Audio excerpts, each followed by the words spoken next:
মমতা ব্যানার্জির কাছে চ্যালেঞ্জ করেছি, আজকের পর থেকে যদি আপনার এলাকার কেউ বলে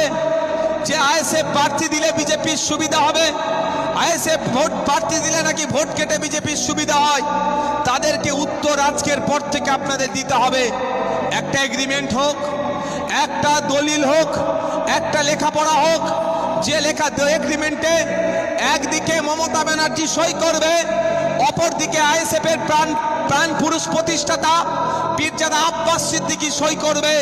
সেখানে আব্বাস সিদ্দিকী লিখবেন, আপনার আমার বড় ভাইজান লিখবেন, আইএসএফ যেখানে যেখানে প্রার্থী দেবে সেখানে যদি বিজেপি চলে আসে,